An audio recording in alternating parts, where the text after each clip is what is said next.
So here is a meteorologist explaining to us what's the difference between sleet and hail. They are both frozen forms of precipitation, but they form very differently, and we get them in different times of the year.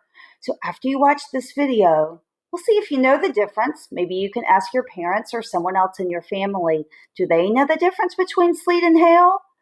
So here we go. Let's find out. Also have to forecast in three dimensions. We also have to forecast a column of air. And this blue column, for example, is a column of air all below 32 degrees. So when snow falls, it falls and reaches the ground. That's when we would get accumulations of all snow. So when we forecast 3 to 6 inches of snow, we see that the entire column of air above us is supportive of snowfall.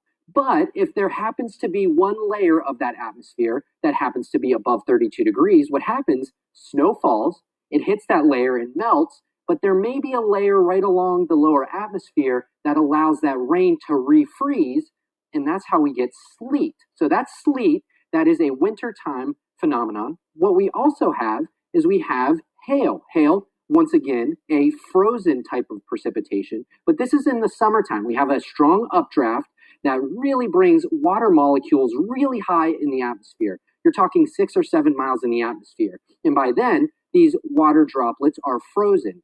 And what you see is frozen molecules collect some of these other raindrops, start to get a little bit bigger, and gravity takes hold and it drops that hailstone. And these hailstones can do a few of these different cycles, so that's what gets them really, really big. And by the time gravity takes hold, that falls as hail. A little bit different than sleet. One is in the summer and one is in the winter. And one cool thing about hail is you can actually slice it open, and the amount of times it actually makes it up and down within a storm, you can count the number of rings, almost like a tree that you would cut down. So there is the difference there.